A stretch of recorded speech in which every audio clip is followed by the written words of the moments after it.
हाँ, बिना किसी देरी के आज के मॉडल पेपर की अपनी शुरुआत करते हैं। आज के मॉडल पेपर का अपना पहला प्रश्न, भाई पहला प्रश्न है कि राजस्थान के अंदर पहली बार राष्ट्रपति शासन जो है उसको कब लागू किया गया। बहुत ही अच्छा क्वेश्चन साथियों, राजस्थान के अंदर पहली बार जो राष्ट्रपति शासन है इसको कब लागू किया। देखो राष्ट्रपति शासन जो है वो अब तक राजस्थान के अंदर 4 बार लागू हो चुका है। ठीक है, कितनी बार साथियों, 4 बार लागू हो चुका है। और ये क्वेश्चन जो है वो पिछली बार CT 10+2 के अंदर सीधा छापा गया था कि राजस्थान के अंदर अब तक जो है वो कितनी बार राष्ट्रपति शासन जो है वो लग चुका है। ठीक है, तो अच्छे से रट्टा मारकर जाना, कितनी बार लगा साथियों, 4 बार लगा। ठीक है, इसी क्वेश्चन को साथियों, इसी क्वेश्चन को घुमाकर दोबारा पूछा गया कि राजस्थान के अंदर जब पहली बार राष्ट्रपति शासन लगा था उस समय राजस्थान के राज्यपाल कौन थे।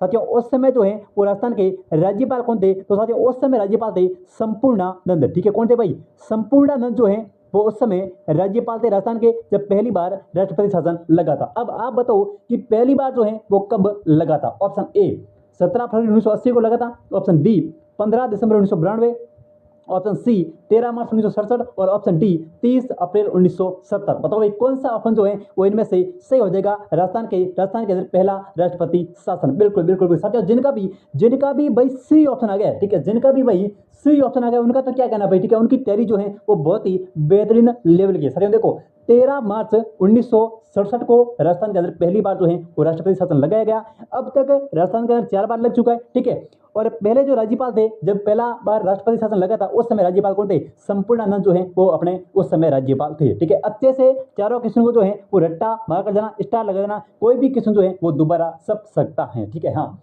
बात करते हैं आज के अगले प्रश्न को लेकर के। बिल्कुल भी आ जाओ सभी धुआंधार तरीके से। साथियों नया चैनल है, ठीक है, तो पहले सब्सक्राइब कर लेना, उसके बाद ही आगे बढ़ना। ठीक है, हाँ आज के अपना मॉडल पेपर का अगला प्रश्न है साथियों कि रिको द्वारा नवीन टेक्सटाइल पार्क की जो स्थापना है ये कहां पर की जाएगी। बताओ भाई राजस्थान के अंदर रिको के द्वारा, ठीक है, नवीन टेक्सटाइल पार्क की जो स्थापना है ये कहां पर की जाएगी। Option A Bhilwara, option B Jaipur, option C Bhiwadi, option D Khairthal Tijara. बताओ भाई कौन सा ऑप्शन जो है वो सही हो जाएगा टेक्सटाइल पार्क को लेकर के। बिल्कुल बिल्कुल साथियों, जिनका भी भाई ए ऑप्शन आ गया साथियों भीलवाड़ा को, ठीक है, भीलवाड़ा जो है इसको साथियों टेक्सटाइल सिटी कहते हैं। ठीक है भाई, भीलवाड़ा को क्या कहते हैं, टेक्सटाइल सिटी कहते हैं। ठीक है, भीलवाड़ा को अब्रक नगरी कहते हैं। ठीक है, भीलवाड़ा को क्या कहते हैं, अब्रक नगरी कहते हैं। तो साथियों भीलवाड़ा के अंदर जो है वो रिको के द्वारा टेक्सटाइल पार्क की स्थापना जो है वो की जाएगी। इस प्रश्न का ए ऑप्शन जो है वो बिल्कुल यहाँ पे सही हो जाएगा। बात करते हैं आज के अगले प्रश्न को लेकर के। हाँ जी, आज की क्लास का अपना अगला प्रश्न, ठीक है साथियों, अगला प्रश्न है कि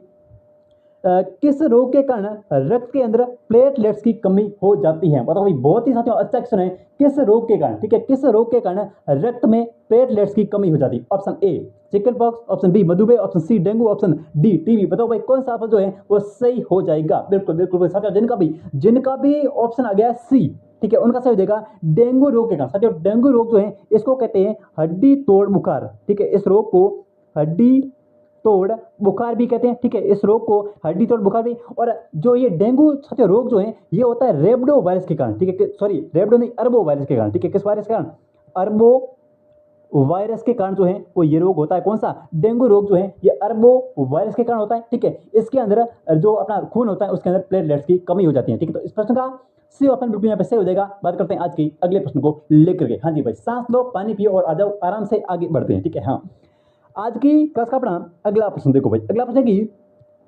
नायक शब्द के अंदर कौन सी संधि है। बताओ भाई नायक शब्द जो है इसके अंदर कौन सी संधि है। ऑप्शन ए वृद्धि है, ऑप्शन बी गुण, ऑप्शन सी यण, ऑप्शन डी अयादि। बताओ भाई नायक शब्द के अंदर जो है वो कौन सी संधि है। देखो वृद्धि संधि की पहचान क्या है, जहां पर भी आपको 2 मात्राएं दिखेगी, ठीक है, जहां पर भी साथियों 2 मात्राएं आएगी यानी कि 2 छोटी आएगी इस प्रकार से, वहां पे कौन सी संधि होगी, वहां पे संधि हमेशा कर देना वृद्धि। ठीक है, वृद्धि की पहचान ये। अब आगे देखो कि गुण, साथियों गुण के अंदर गुण जो है वो वृद्धि की उल्टी है। गुण के ऊपर हमेशा आएगी एक छोटी, जैसे मैं यहाँ पे सब लिखता हूँ महेश, ठीक है, महेश, रमेश, रमादन ईश, ठीक है, रमेश। तो इस प्रकार के जो शब्द हैं इनके अंदर गुण संधि है, क्योंकि इनके ऊपर जो है वो इस प्रकार की एक छोटी आपको देखने को मिलेगी। ठीक है, वहां पे आपकी जो संधि है वो हो जाएगी गुण। देखो यण की बात करें तो यण के अंदर ये और वह से पहले, साथियों ये और वह से पहले आपको आधा वर्ण देखने को मिले, वहां पे यण संधि हो जाएगी। और नायक की बात करें तो नायक शब्द के अंदर साथियों अयादि संधि है। ठीक है, जैसे हम नायक शब्द को बोलते हैं तो नायक यानी कि आय, जैसे अय अब आव, जो अय आव है, ऐसे जब आपको ध्वनियां देखने को मिले शब्द के अंदर और शब्द जो है वो बिल्कुल सिंपल आएगा, ठीक है, इसके ऊपर जो है वो औ की या ए की जो मात्रा है वो नहीं आएगी, तो वहां पे संधि हो जाएगी कौन सी, अयादि संधि, ठीक है, अच्छे से रट्टा मार कर जाना है। हाँ, बात करते हैं आज के अगले प्रश्न को लेकर के। बिल्कुल भाई साथियों, आज की क्लास का अपना अगला प्रश्न को कि मोती भारत जो है वो किस जिले की पारंपरिक कढ़ाई का नाम है। बहुत ही अच्छा क्वेश्चन है। मोती भारत जो है वो किस जिले की पारंपरिक कढ़ाई का नाम है। Option A Pali, option B Sikar, option C हो जाएगा जालोर, ऑप्शन डी बूंदी। बताइए कौन सा ऑप्शन जो है वो इनमें से सही हो जाएगा मोती भारत के लिए। बिल्कुल बिल्कुल साथियों, जिनका भी सी ऑप्शन आ गया साथियों उनका सही हो जाएगा जालोर जिले की है। भाई किस जिले की है, जालोर जिले की जो है वो मोती भारत जो कढ़ाई है ये जालोर जिले की है, ठीक है। हाँ, बात करते हैं आज के अगले प्रश्न को लेकर के। बिल्कुल भाई, आज की क्लास का अपना अगला प्रश्न देखो। अगला प्रश्न है कि श्री कलराज मिश्र जो है ये राजस्थान के कौन से नंबर के राज्यपाल है। पिछली सीटी 10+2 के क्वेश्चन जो है वो पूछा गया था कि कलराज मिश्र जो है ये 2019 के अंदर जो है वो राज्यपाल बने थे। अब बताओ जो है ये कौन से नंबर के राज्यपाल है, ठीक है। ऑप्शन ए 39वें, ऑप्शन बी 41वें, ऑप्शन सी 40वें या ऑप्शन डी 44वें। बताओ भाई कौन सा ऑप्शन जो है वो इनमें से सही हो जाएगा कलराज मिश्र को लेकर के। बिल्कुल बिल्कुल साथियों, जिनका भी डी ऑप्शन आ गया है साथियों, जिनका भी डी ऑप्शन आ गया उनका सही हो जाएगा 44वें नंबर के, ठीक है। कौन से नंबर के, 44वें नंबर के जो राज्यपाल है कौन है, कलराज मिश्र जो है ये 2019 के अंदर बने थे और ये 44 नंबर के हैं, ठीक है। हाँ, बात करते हैं आज के अगले प्रश्न को लेकर के। बिल्कुल भाई देखो, आज की क्लास का अपना अगला प्रश्न साथियों, अगला प्रश्न है कि जयपुर का कौन सा शासक जो है वो 3 मुगल बादशाह की सेवा के अंदर आता। बहुत ही अच्छा क्वेश्चन साथियों, रट्टा लगा देना, स्टार लगा देना।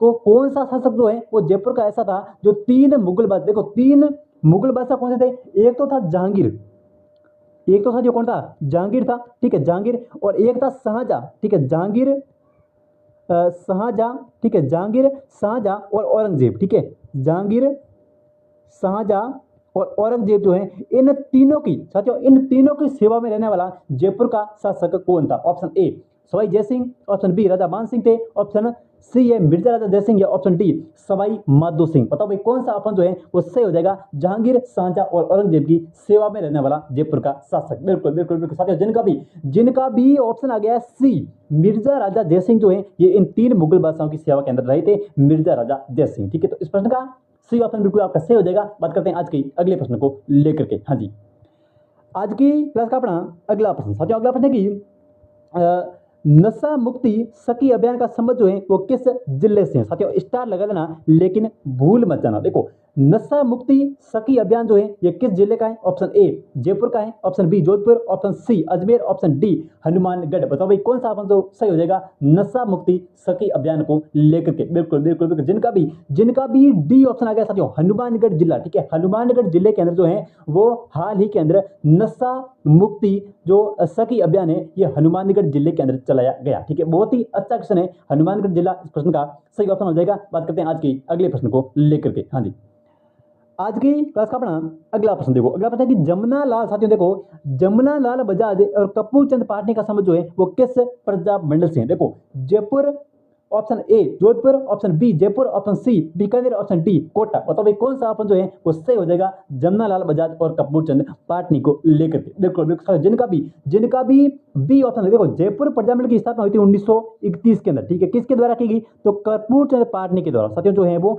कपूर चंद्र पाटनी के द्वारा जो है वो जयपुर प्रजामंडल की स्थापना जो है वो 1931 के अंदर की गई और राजस्थान का पहला प्रजामंडल, ठीक है, राजस्थान के अंदर कौन सा पहला जो प्रजामंडल है ये था जयपुर प्रजामंडल की स्थापना जो है वो 1931 के अंदर कपूर चंद पाटनी के द्वारा की गई, ठीक है। तो इसके जो अध्यक्ष थे वो थे जमुना लाल बजाज। तो जमुना लाल बजाज और कपूर चंद जो पाटनी इनका संबंध जो है वो जयपुर प्रजामंडल से है, ठीक है, अच्छे से रट्टा मारकर जाना है। हाँ, बात करते हैं आज के अगले प्रश्न को लेकर के। बिल्कुल भाई, आज की क्लास का अपना अगला प्रश्न है और सीटी 10+2 के पूछा गया क्वेश्चन है साथियों। पूछा क्वेश्चन था कि किस रियासत के अंदर रघुवर दयाल गोयल ने 1942 के अंदर प्रजामंडल की स्थापना की थी। बहुत ही अच्छा क्वेश्चन है, किस रियासत में रघुवर दयाल गोयल के द्वारा 1942 में प्रजामंडल की स्थापना की गई। Option A Bharatpur, option B Jaipur, option C Alwar, option D Bikaner. देखो पिछली सीटी के अंदर जो है ये पूछा गया था, बताओ कौन सा ऑप्शन जो है वो इनमें से सही हो जाएगा। बिल्कुल बिल्कुल, जिन भी लाडले और जिन भी लाडलियों का यहाँ पे ऑप्शन आ रहा है डी उनका सही हो जाएगा बीकानेर जिले के अंदर। साथियों बीकानेर जो रियासत है उसके अंदर जो है वो रघुवर दयाल ने 1942 के अंदर प्रजामंडल की स्थापना की थी, ठीक है। हाँ, बात करते हैं आज के अगले प्रश्न को लेकर के। बिल्कुल भाई, आज की क्लास का अपना अगला प्रश्न, ठीक है, थोड़ी सांस लो, पानी पियो और आगे बढ़ो। देखो अगला प्रश्न है कि ग्रेगर मेंडल ने आनुवंशिकी प्रयोग के लिए किस पादप का प्रयोग किया था? देखो सीटी के अंदर, सीटी 10 प्रश्नों के अंदर पूछा कि आनुवंशिकी के जनक कौन है। पिछली बार सीटी के अंदर पूछा, ये भी किसने पूछा गया था, और वो भी पूछा गया था कि आनुवंशिकी का जनक कौन है, तो सीधे कौन आ जाएगा, ग्रेगर जॉन मेंडल जो है वो आनुवंशिकी के जनक है। ठीक है, तो किस पादप पर प्रयोग किया? देखो पादप हो जाएगा कौन सा, उद्यान मटर पे प्रयोग किया था साथियों। किस पे प्रयोग किया? उद्यान मटर के ऊपर जो है वो प्रयोग किया गया। ठीक है, अब उद्यान मटर का वैज्ञानिक नाम है पाइसम सेटाइवम। ठीक है, क्या है साथियों, पाइसम सेटाइवम जो है ये उद्यान मटर का वैज्ञानिक नाम है। उद्यान मटर आ जाए या फिर पाइसम सेटाइवम आ जाए, दोनों तरफ से जो है वो तैयार रहना है। देखो ए ऑप्शन इस प्रश्न का सही हो जाएगा, पाइसम सेटाइवम। ठीक है, हाँ बात करते हैं आज के अगले प्रश्न को लेकर के। बिल्कुल भाई,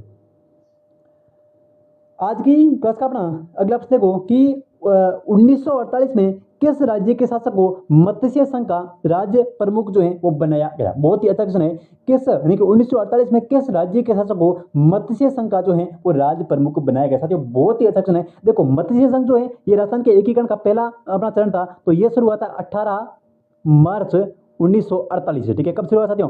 18 मार्च 1948 से जो है वो मत्स्य संघ जो है वो शुरू हुआ था। उस समय जो है वो किस शासक को? साथियों शासक का नाम था उदय भान सिंह। ठीक है, शासक का नाम क्या था साथियों? उदय भान सिंह जो है ये शासक थे, और इनको जो है वो मत्स्य संघ का राज्य प्रमुख बनाया गया। बताओ इनका संबंध जो है वो किस राज्य से? ऑप्शन ए भरतपुर से है, option B Karauli, option C Dholpur, option D Alwar. बताओ भाई कौन सा ऑप्शन जो है वो इनमें से सही हो जाएगा? बिल्कुल बिल्कुल साथियों, जिनका भी ऑप्शन आ रहा है सी उनका सही हो जाएगा। धौलपुर के शासक थे। ठीक है, धौलपुर राज्य के शासक थे कौन? उदय भान सिंह, और इनको जो है वो मत्स्य संघ का राज्य प्रमुख जो है वो बनाया गया। ठीक है साथियों, उद्घाटन किसने किया था? उद्घाटन किया था एन.वी. गॉडगिल के द्वारा। ठीक है, उद्घाटन जो है वो एन.वी. गॉडगिल के द्वारा किया गया। और प्रधानमंत्री कौन थे? तो प्रधानमंत्री थे शोभाराम जी कुमावत।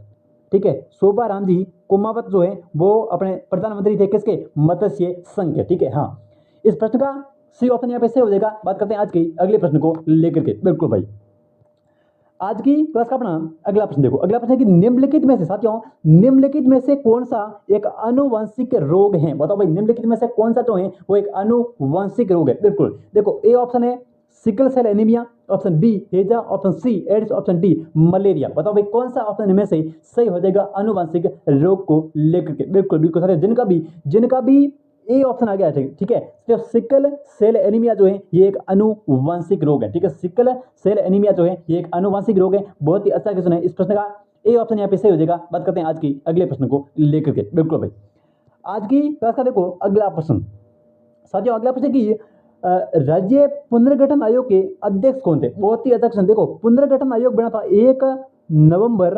1956 को। ठीक है, कब बना साथियों?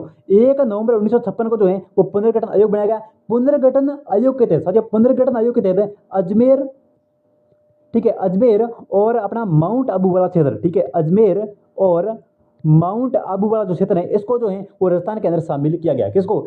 अजमेर और माउंट आबू को। ठीक है, कब बना था? 1 नवंबर 1956 को। देखो इसके जो अध्यक्ष हैं वो कौन थे? ऑप्शन ए सी पटेल थे, option B H Kunzru, option C K Panikkar, option D Fazal Ali. बताओ भाई कौन सा ऑप्शन जो है वो सही हो जाएगा? पुनर्गठन आयोग के तहत जो है वो अजमेर और माउंट आबू का जो विलय है ये राजस्थान के अंदर किया गया। तो इसके अध्यक्ष जो है वो कौन थे ये बताना है आपको। देखो इनके अध्यक्ष थे साथियों फजल अली। तो जिनका भी भाई डी ऑप्शन आ रहा है उनका सही हो जाएगा।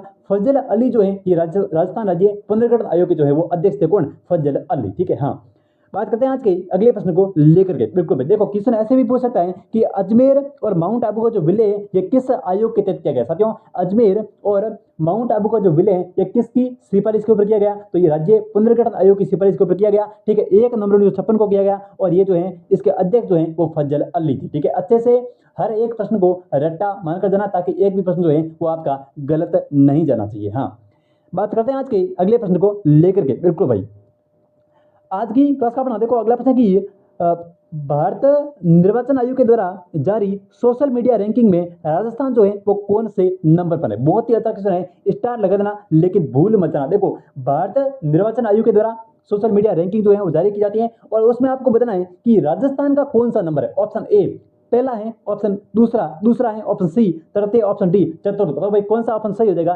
सोशल मीडिया रैंकिंग को लेकर के? बिल्कुल बिल्कुल साथियों, जिनका भी भाइयों का ए ऑप्शन आ गया उनका सही हो जाएगा। ठीक है, प्रथम स्थान है साथियों, कौन सा स्थान है? प्रथम स्थान है सोशल मीडिया रैंकिंग में किसका? अपने राजस्थान का। ठीक है, हाँ भाई बात करते हैं आज के अगले प्रश्न को लेकर के। इस प्रश्न का ए ऑप्शन जो है वो बिल्कुल यहाँ पे सही हो जाएगा। आज की क्लास का अपना अगला प्रश्न साथियों अगला प्रश्न है कि देखो राजस्थान में विलय के समय अजमेर का मुख्यमंत्री जो है वो कौन था। बहुत ही अच्छा क्वेश्चन है। राजस्थान के अंदर विलय के समय अजमेर के मुख्यमंत्री जो है वो कौन थे। Option A Balkrishna Kaul, option B Jwala Prasad Sharma, option C Haribhau Upadhyay, option D Harvilas Sarda. बताओ भाई कौन सा ऑप्शन जो है वो सही हो जाएगा। बिल्कुल बिल्कुल, जिनका भी सी ऑप्शन आ गया उनका सही हो जाएगा। हरिभाऊ उपाध्याय जो है वो समय अजमेर के मुख्यमंत्री थे। कौन? हरिभाऊ उपाध्याय। ठीक है, तो इस प्रश्न का सही ऑप्शन यहाँ पे सही हो जाएगा, अजमेर के मुख्यमंत्री हरिभाऊ उपाध्याय। ठीक है, हाँ।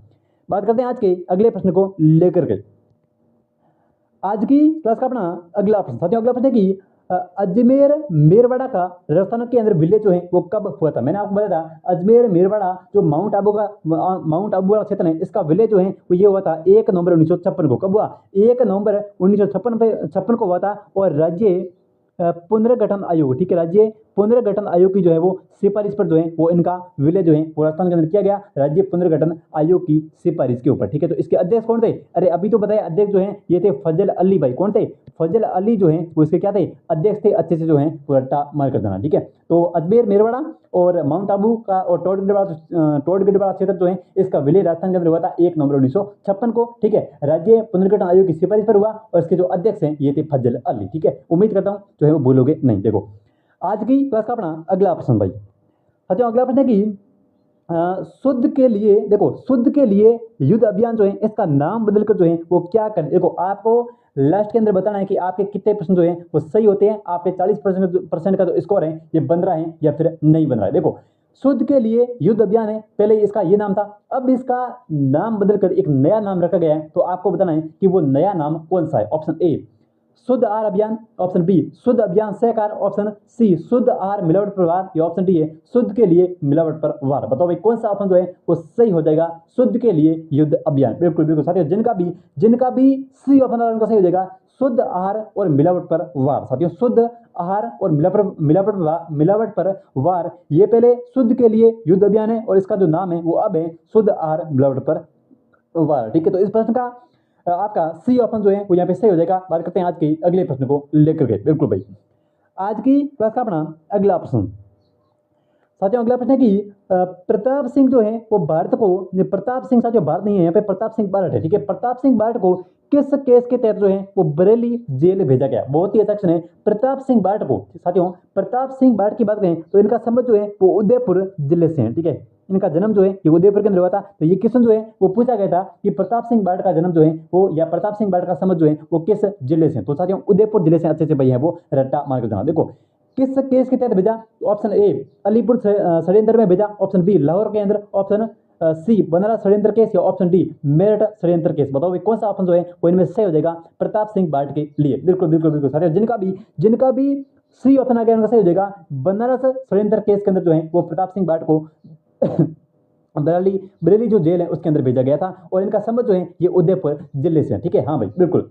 बात करते हैं आज के अगले प्रश्न को लेकर के। बिल्कुल भाई, आज की क्लास का अपना अगला प्रश्न, साथियों अगला प्रश्न है कि चिकुनगुनिया होता है, मतलब चिकुनगुनिया क्या है? एक रोग है। ठीक है, ये अनुवांशिक होता है, ठीक है, अभाव रोग होता है, रोग जनक जन्य रोग होता है, या फिर जन्मजात रोग होता है। मतलब भाई चिकुनगुनिया जो रोग होता है ये किस प्रकार का रोग है। बिल्कुल साथियों, जिनका भी भाई सी ऑप्शन सही हो जाएगा। ये एक रोग जनक जन्य रोग है। कौन सा? चिकुनगुनिया। तो इस प्रश्न का सही ऑप्शन जो है वो बिल्कुल यहाँ पे सही हो जाएगा। बात करते हैं आज के अगले प्रश्न को लेकर के। हाँ जी,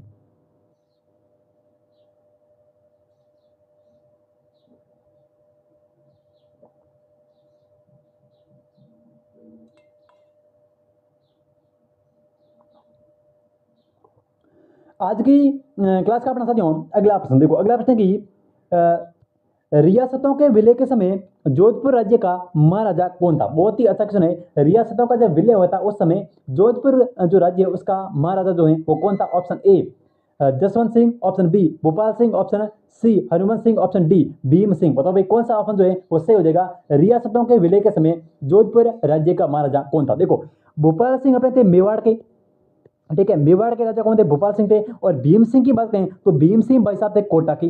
ठीक है, भीम सिंह आके थे कोटा के थे। तो बताओ जोधपुर के कौन थे? जसवंत सिंह या फिर हनुमंत सिंह। दो ही ऑप्शन बचे आपके पास। बताओ भाई कौन सा ऑप्शन सही हो जाएगा जोधपुर के लिए। बिल्कुल बिल्कुल साथियों, जिनका भी सी ऑप्शन आ गया उनका सही हो जाएगा। जो है वो हनुमत सिंह जो है वो उस समय जोधपुर के महाराजा थे। अब जरूरी नहीं है कि जोधपुर का पूछे, हो सकता है मेवाड़ का पूछ ले तो मेवाड़ के भोपाल सिंह हो जाएंगे, हो सकता है कोटा का पूछ लें तो कोटा के भीम सिंह हो जाएंगे, और अगर जोधपुर का ही पूछ लेगा तो फिर हनुमत सिंह हो जाएगा। भाई रट्टा मारकर जाना क्वेश्चन जो है वो गलत नहीं जाना चाहिए, बिल्कुल भाई। हाँ, आज की क्लास का अपना देखो अगला प्रश्न, देखो अगला प्रश्न है कि बाँचे खिलना से क्या अर्थ, देखो बाँचे खिलना क्या है, एक मुहावरा है, ठीक है, इसका अर्थ क्या है आपको ये देखो। ऑप्शन ए फसल में कलियां आ जाना, ऑप्शन बी अत्यंत प्रश्न होना, ऑप्शन सी काम पूरा हो जाना, ऑप्शन डी है खिल खिलाकर हंसना। बताओ भाई कौन सा ऑप्शन जो है वो यहाँ पे सही हो जाएगा, बाँस से खिलना, बिल्कुल बिल्कुल। जिनका भी बी ऑप्शन अगर सही हो जाएगा, अत्यंत प्रश्न होना, साथियों अत्यंत जो है वो प्रश्न होता, बाँस से खिलना इस मुहावरा है, ठीक है, इसका अर्थ है अत्यंत प्रश्न होना, ठीक है। हाँ, बात करते हैं आज के अगले प्रश्न को लेकर के, बिल्कुल भाई। आज की क्लास का अपना देखो अगला प्रश्न है कि डिस्क्रेशनरी पावर के लिए हिंदी पारिभाषिक शब्दावली जो है वो कौन सी है, ठीक है। डिस्क्रेशनरी जो है वो पावर है, इसके लिए हिंदी पारिभाषिक शब्दावली जो है वो कौन सी है। ऑप्शन ए विवेकाधिकार, ऑप्शन बी स्वनिर्णय, ऑप्शन सी विवेकाधीन, ऑप्शन डी है स्वेच्छा निर्णय। बताओ भाई कौन सा ऑप्शन जो है वो इनमें से सही हो जाएगा डिस्क्रेशनरी पावर के लिए। देखो डिस्क्रेशनरी पावर का मतलब होता है साथियों विवेकाधिकार। क्या होता है डिस्क्रेशनरी पावर का मतलब होता है विवेकाधिकार। तो इस प्रश्न का ए ऑप्शन जो है वो बिल्कुल यहाँ पे सही हो जाएगा डिस्क्रेशनरी पावर यानी कि विवेकाधिकार, ठीक है। तो इस प्रश्न का ए ऑप्शन यहाँ पे सही हो जाएगा। बात करते हैं आज के अगले प्रश्न को लेकर के, बिल्कुल भाई। आज की क्लास का अपना अगला प्रश्न साथियों, अगला प्रश्न है कि डूंगजी जवारजी जो है ये कहाँ मतलब किस जिले के हैं। देखो डूंगजी और जवारजी जो है, पिछली बार क्वेश्चन पूछा था कि डूंगजी और जवारजी का संबंध जो है वो किस ब्रिगेड से है, तो इनका संबंध जो है वो साथियों शेखावाटी ब्रिगेड से है, ठीक है। किस ब्रिगेड से है भाई, शेखावाटी ब्रिगेड से जो है वो डूंगजी और जवारजी का संबंध है। ये जो है वो अमीर लोगों से जो है वो धन लूटते थे और उसके बाद जो है वो गरीबों के अंदर बांटते थे। तो इनका संबंध जो है वो किस जिले से है। देखो शेखावाटी ब्रिगेड से इनका संबंध था, तो समझ जाओ कि कौन सा जिला हो जाएगा। देखो सीकर जिला, कौन सा जिला भाई, सीकर जिला जो है हो जाएगा। इस प्रश्न का सी ऑप्शन बिल्कुल यहाँ पे सही हो जाएगा सीकर जिला। हाँ, बात करते हैं आज के अगले प्रश्न को लेकर के, बिल्कुल। देखो आज की क्लास का अपना अगला प्रश्न साथियों, अगला प्रश्न है कि रेबीज रोग का जो कारक है ये कौन सा। देखो रेबीज जो रोग है ये होता है कुत्ते के काटने से। भाई कुत्तो खा जाए ना जना रोग हुए कहो रेबीज रोग, ठीक है। तो कुत्ते के काटने से रोग होता है, ठीक है साथियों। किस रोग के, कुत्ते के काटने से जो है वो रोग होता है कौन सा, रेबीज। और रेबीज का जो वायरस है ये है रेबडो वायरस। साथियों कौन सा वायरस, रेबडो वायरस है, ठीक है। राइटिंग ऐसी साथियों समझ में नहीं आए तो माफ करना। देखो रेबीज रोग का जो रोग कारक है ये है वायरस, ठीक है। कौन सा वायरस है, तो रेबडो वायरस के कारण होता है, ठीक है, ठीक है साथियों। देखो कल मेरे पास एक कमेंट आया था कि सर आपकी जो राइटिंग है वो मुझे समझ में नहीं आ रही है, तो यार कोई मेहनत तो लिखना है नहीं, ठीक है, राइटिंग जैसे भी है। अब देखो आपको जो है वो समझ में आना चाहिए। मैं तो कहता हूँ यार रट्टा मारकर जना क्वेश्चन जो है वो गलत नहीं होना चाहिए, ठीक है। राइटिंग से तो क्या करना, देखो कुत्ते के काटने से कौन सा रोग होता है, रेबीज रोग होता है। वायरस कौन सा है, तो रेबडो वायरस है, ठीक है, बिल्कुल भाई। हाँ, आज की क्लास का अपना अगला प्रश्न साथियों, अगला प्रश्न है कि 1946 के अंदर, देखो 1946 में राजस्थान से भारत की संविधान निर्मात्री सभा के अंदर कितने सदस्य थे। बताओ भाई 1946 के अंदर राजस्थान से भारत की जो संविधान निर्मात्री सभा है जिसके द्वारा संविधान का निर्माण किया गया उसके अंदर राजस्थान से कितने लोग जो हैं उसके अंदर शामिल थे ये बताना है। ऑप्शन ए 11 थे, ऑप्शन बी 10 थे, ऑप्शन सी 9, ऑप्शन डी 7। बताओ भाई कौन सा ऑप्शन जो है वो सही हो जाएगा। बहुत ही अच्छा क्वेश्चन है, आंसर जो है वो क्या होगा ये आप लोगों को देना है। देखो साथियों राजस्थान की बात करें तो राजस्थान से संविधान जो निर्मात्री सभा उसके अंदर 11 लोग थे। कितने थे, 11 थे। तो इस प्रश्न का ए ऑप्शन जो है वो बिल्कुल यहाँ पे सही हो जाएगा। जिन्होंने भी ए दिया है उनका बिल्कुल यहाँ पे सही हो जाएगा, ठीक है। हाँ, बात करते हैं आज के अगले प्रश्न को लेकर के, बिल्कुल। आज की क्लास का अपना अगला प्रश्न साथियों, अगला प्रश्न है कि निम्न में से कौन राजस्थान की प्रथम जो है वो महिला राज्यसभा सदस्य थी। और सीटी ग्रेजुएशन यानी कि सीटी स्नातक के अंदर पिछली बार इस क्वेश्चन को जो है वो पूछा गया था कि निम्न में से राजस्थान की प्रथम महिला राज्यसभा सदस्य जो है वो कौन। देखो राजस्थान की पहली महिला सांसद भी यही महिला थी, महिला सांसद भी यही थी, ठीक है। सबसे लंबी अवधि तक साथियों, सबसे लंबी अवधि तक जो है वो महिला सांसद रही, सबसे लंबी अवधि तक जो है वो महिला सांसद रही। बताओ भाई अब कौन सा ऑप्शन जो है वो इनमें से सही हो जाएगा। Option A Gayatri Devi, option B Sharda Bhargava, option C Sonal Mansingh, option D Priyanka Chaturvedi. बताओ भाई कौन सा ऑप्शन सही हो जाएगा। राजस्थान की पहली महिला राज्यसभा सदस्य और यही महिला पहली महिला सांसद थी और सबसे लंबी अवधि तक रहने वाली महिला थी। बताओ भाई कौन सा ऑप्शन जो है वो सही हो जाएगा। बिल्कुल बिल्कुल बिल्कुल, जिन भी लाडलों और जिन भी लाडलियों का यहाँ पे ऑप्शन आ रहा है बी उनका सही हो जाएगा। शारदा भार्गव जो है ये राजस्थान की पहली महिला राज्यसभा सदस्य थी। ठीक है, हाँ। बात करते हैं आज के अगले प्रश्न को लेकर के। बिल्कुल भाई, आज की क्लास का अपना अगला प्रश्न, साथियों अगला प्रश्न है कि राजस्थान विधानसभा के प्रथम प्रोटेम स्पीकर जो हैं वो कौन थे? बताओ भाई, राजस्थान विधानसभा के प्रथम प्रोटेम स्पीकर जो हैं वो कौन थे? Option A Maharaja Sangram Singh, option B Jaswant Singh, option B Poonam Chand, option D Narayan Singh. बताओ भाई कौन सा ऑप्शन जो है वो सही हो जाएगा विधानसभा के प्रोटेम स्पीकर को लेकर के? बिल्कुल बिल्कुल, जिनका भी ऑप्शन आ गया ए उनका सही हो जाएगा महाराजा संग्राम सिंह जो है ये राजस्थान के विधानसभा के प्रथम जो है वो प्रोटेम स्पीकर थे, महाराजा संग्राम सिंह। हाँ, बात करते हैं आज के अगले प्रश्न को लेकर के। बिल्कुल, आज की क्लास का अपना अगला प्रश्न, साथियों अगला प्रश्न है कि राजस्थान में के अंदर कौन सा राष्ट्रपति शासन कार्यकाल जो है वो सबसे लंबा रहा था? बताओ भाई, राजस्थान के अंदर कौन सा राष्ट्रपति शासन कार्यकाल जो है वो सबसे लंबा रहा था? ऑप्शन ए दूसरा, ऑप्शन बी है तीसरा, ऑप्शन सी पहला, ऑप्शन डी चौथा। देखो, राजस्थान में अब तक लगा 4 बार। पहला कब लगा? तो पहला अपना जो लगा था ये लगा था 1967 के अंदर। ठीक है, पहला लगा 1967 के अंदर। ठीक है, दूसरा कब लगा? तो दूसरा लगा था 1977 के अंदर। ठीक है, तीसरा लगा था 1980 के अंदर। ठीक है, और चौथा कब लगा? चौथा लगा था 1992 के अंदर। ठीक है, 1992 के अंदर जो है वो चौथा लगा था। तो बताओ भाई कौन सा जो है वो सबसे लंबा राष्ट्रपति शासनकाल जो है वो रहा था? देखो, सबसे लंबे की बात करें तो सबसे लंबा रहा था चौथा। ठीक है, तो इस प्रश्न का डी ऑप्शन बिल्कुल यहाँ पे सही हो जाएगा। चौथा जो राष्ट्रपति शासन कार्यकाल है ये सबसे लंबा रहा था। अब तक जो है वो 4 बार लग चुका है, और पहली बार जब लगा था उस समय राजस्थान के राज्यपाल थे संपूर्णानंद। ये सारे क्वेश्चन जो है वो पिछली बार सीटी के अंदर पूछे गए थे। ठीक है, हाँ।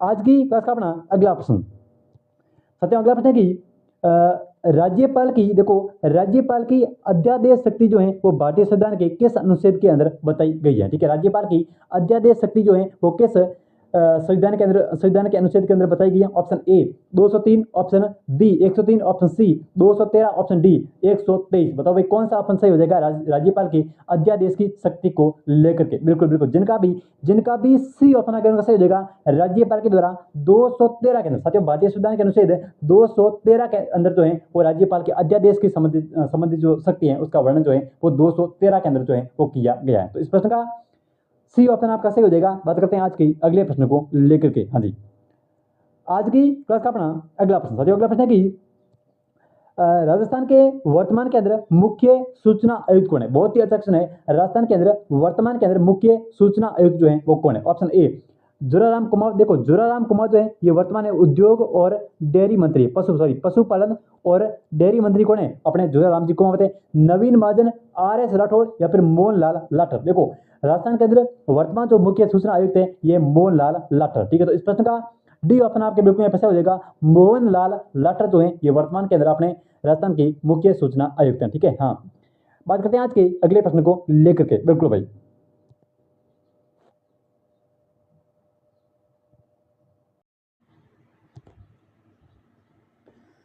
आज की क्लास का अपना साथियों अगला प्रश्न। ठीक है भाई, अगला प्रश्न है कि कौन सा एक अव्यय कमान एवं कंट्रोल सेंटर से सीधा संबंध है? बताओ भाई किसका जो है वो अव्यय कमान और कंट्रोल सेंटर से सीधा संबंध है? ऑप्शन ए बीमा विभाग, ऑप्शन बी पुलिस विभाग, ऑप्शन सी स्वास्थ्य विभाग, ऑप्शन डी महिला एवं बाल विकास विभाग। बताओ भाई कौन सा ऑप्शन जो है वो इनमें से सही हो जाएगा? अव्यय कमान एवं कंट्रोल सेंटर से सीधा संबंध जो है वो किसका है? बिल्कुल बिल्कुल साथियों, जिनका भी बी ऑप्शन आ गया उनका सही हो जाएगा पुलिस विभाग का। साथियों, पुलिस विभाग का सीधा संबंध जो है वो अव्यय कमान और कंट्रोल सेंटर से है। बिल्कुल भाई बिल्कुल, हाँ। बात करते हैं आज के अगले प्रश्न को लेकर के। बिल्कुल साथियों, आ जाओ सभी। हाँ, आज की क्लास का अपना अगला प्रश्न है कि प्राचीन ऐतिहासिक स्थल आश्रम पट्टन की आधुनिक पहचान क्या है? साथियों, सीटी 2023, ठीक है, सीटी 2023 के अंदर पूछा कि अपना जो आधुनिक स्थान जो जालोर है उसकी जो है वो प्राचीन पहचान क्या है? ठीक है, आधुनिक स्थान जो है कौन सा? जालोर है। और जालोर की जो है वो प्राचीन पहचान क्या है, यानी कि जालोर को प्राचीन समय में किस नाम से जाना जाता था? ये सीटी के अंदर पूछा था। तो इसको साथियों जबालीपुर के नाम से, ठीक है, जालोर को भाई जो है वो पहले जबालीपुर के नाम से जाना जाता था। तो अब बताओ आश्रम पट्टन की जो आधुनिक पहचान है वो क्या है? Option A Jhalra Patan. देखो, जालरा पट्टन का जो पहले नाम था ये था चंद्रावती। ठीक है, जालरा पाटन का साथियों पहले नाम क्या था? जालरा पाटन का पहले नाम था चंद्रावती। ठीक है, केसवराय पाटन, ठीक है, विराटनगर का पहले नाम था बेराट। ठीक है साथियों, बेरार था। और भीनमाल का पहले नाम क्या था? श्रीमाल। ठीक है, क्या था साथियों? श्रीमाल था। तो इस प्रश्न का बी ऑप्शन जो है वो बिल्कुल यहाँ पे सही हो जाएगा। केशवराय पाटन जो है इसको पहले समय में जो है वो आश्रम पट्टन के नाम से जाना जाता था। ठीक है, तो इस प्रश्न का सी ऑप्शन बिल्कुल यहाँ पे सही हो जाएगा। बात करते हैं आज के अगले प्रश्न को लेकर के। हाँ जी, आज की क्लास का अपना अगला प्रश्न साथियों, अगला प्रश्न है कि प्रदेश के किस शहर के अंदर 135.40 टीडीपी क्षमता का सॉलिड वेस्ट प्रोसेसिंग प्लांट जो है वो लगाया जाएगा? बहुत ही अच्छा क्वेश्चन है, स्टार लगा के जाना परीक्षा के अंदर जो है वो कभी भी ये सब सकता है। देखो, प्रदेश के किस शहर के अंदर, राजस्थान के किस शहर में 135.40 डीडीपी क्षमता का सॉलिड वेस्ट प्रोसेसिंग प्लांट जो है वो लगाया जाएगा? Option A Bharatpur, option B Jodhpur, option C Kota, option D Santaur. बताओ भाई कौन सा ऑप्शन जो है वो इनमें से सही हो जाएगा? बिल्कुल बिल्कुल बिल्कुल साथियों, जिनका भी ए ऑप्शन आ गया उनका सही हो जाएगा। भरतपुर जिले के अंदर साथियों, भरतपुर जिले के अंदर जो है वो 135.40 टीडीपी क्षमता का सॉलिड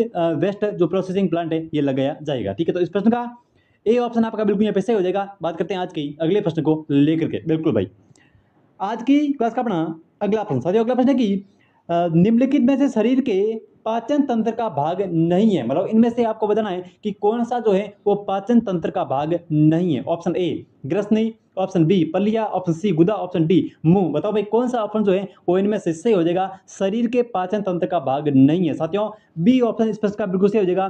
पलिया जो है ये पाचन तंत्र का भाग यहाँ पे नहीं है। ठीक है, तो इस प्रश्न का बी ऑप्शन बिल्कुल सही हो जाएगा। बात करते हैं आज के अगले प्रश्न को लेकर के। हाँ जी, सांस लो, पानी पियो साथियों और आगे बढ़ो। देखो, अगला प्रश्न है कि कौन से प्रसिद्ध पाकिस्तानी गजल गायक जो हैं वो मूल रूप से राजस्थान। देखो, ये जो गजल गायक हैं ये 1947 के अंदर जो है ये पाकिस्तान चले गए भाई। कहाँ चले गए?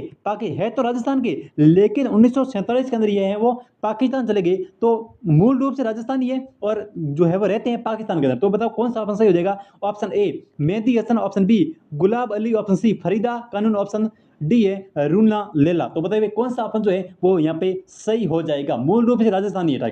हाँ, देखो B option sorry A option जो है इस प्रश्न का सही हो जाएगा। मेहदी हसन जो है ये मूल रूप से राजस्थानी है और ये पाकिस्तानी गजल गायक है। ठीक है, तो इस प्रश्न का ए ऑप्शन आपका बिल्कुल सही हो जाएगा। बात करते हैं आज के अगले प्रश्न को लेकर के। हाँ जी, आज की क्लास का अपना अगला प्रश्न साथियों, अगला प्रश्न है कि राजस्थान लोक सेवा आयोग के सदस्यों को पद से हटाया जा सकता है। साथियों सीईटी के अंदर पिछली बार सीईटी के अंदर जो है इस क्वेश्चन को पूछा गया था कि लोक सेवा आयोग के सदस्यों को पद से हटाने का जो अधिकार है ये किसके पास है? ऑप्शन ए राज्यपाल के द्वारा उच्च न्यायालय की जांच के बाद हटाया जा सकता है, या फिर राष्ट्रपति के द्वारा सर्वोच्च न्यायालय की जांच के बाद हटाया जा सकता है, ठीक है, विधानसभा के महाभियोग के द्वारा, या फिर संसद के महाभियोग के द्वारा। बताओ भाई कौन सा ऑप्शन सही हो जाएगा? आरपीएससी के जो सदस्य होते हैं उनको किस प्रकार से हटाया जा सकता है? देखो, आरपीएससी राजस्थान लोक सेवा आयोग के सदस्य होते हैं उनको राष्ट्रपति के द्वारा, साथियों राष्ट्रपति के द्वारा सर्वोच्च न्यायालय की जांच के बाद ही हटाया जा सकता है। ठीक है, राष्ट्रपति के द्वारा सर्वोच्च न्यायालय की जांच के बाद हटाया जा सकता है। तो इस प्रश्न का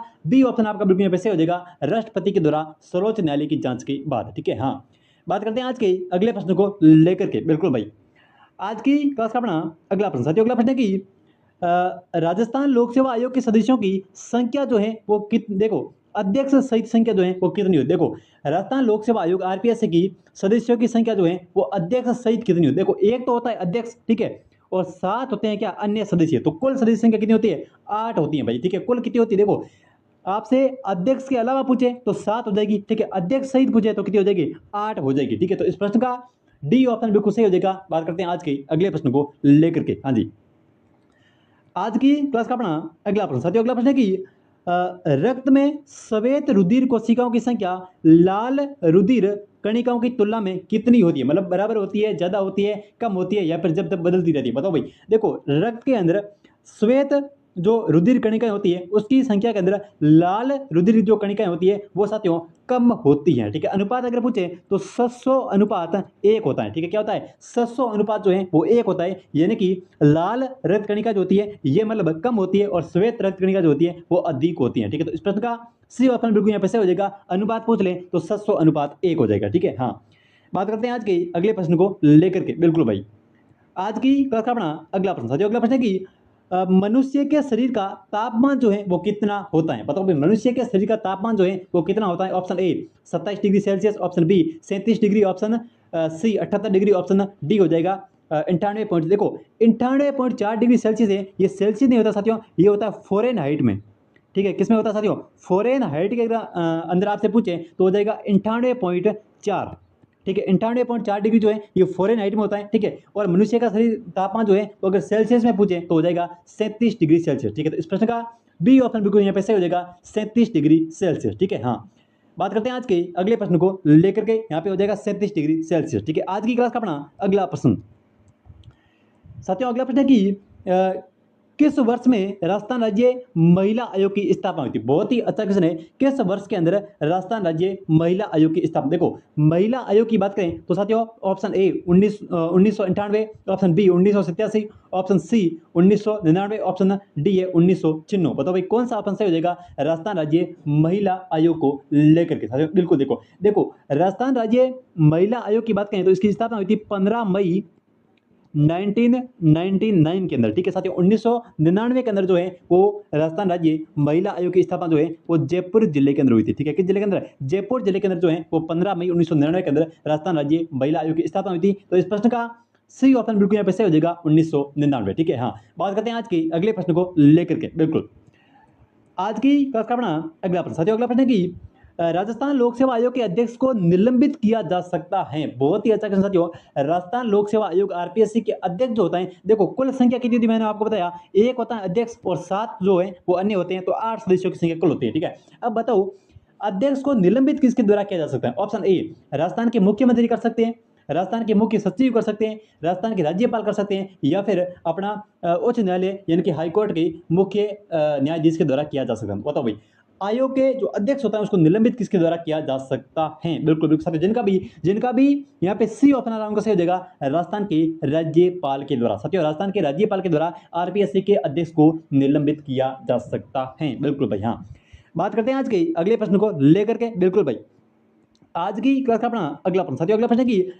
राजस्थान का पहला पेटेंट इंफॉर्मेशन सेंटर जो है ये कहां पर स्थापित किया जाएगा। बहुत ही अच्छा क्वेश्चन है, राजस्थान का पहला पेटेंट इंफॉर्मेशन सेंटर जो है ये कहां पर स्थापित किया जाएगा। ऑप्शन ए जयपुर में, option B Kota, option C Udaipur, option D Ajmer. बताओ भाई कौन सा ऑप्शन सही हो जाएगा राजस्थान का पहला पेटेंट इंफॉर्मेशन सेंटर। बिल्कुल बिल्कुल साथियों, जिनका भी भाई ए ऑप्शन आ रहा है उनका सही हो जाएगा जयपुर जिले के अंदर। साथियों जयपुर जिले के अंदर राजस्थान का पहला पेटेंट इंफॉर्मेशन सेंटर जो है ये जयपुर के अंदर स्थापित किया जाएगा। बिल्कुल भाई, हाँ बात करते हैं आज के अगले प्रश्न को लेकर के। देखो आज की क्लास का अपना अगला प्रश्न साथियों, अगला प्रश्न की रक्त में उपस्थित हीमोग्लोबिन पाया जाता है, मतलब हीमोग्लोबिन के अंदर जो है वो क्या पाया जाता है। ऑप्शन ए सी पाया जाता है, option B Na, option C Fe, option D Mg। बताओ भाई कौन सा ऑप्शन सही हो जाएगा। देखो हीमोग्लोबिन के अंदर पाया जाता है आयरन।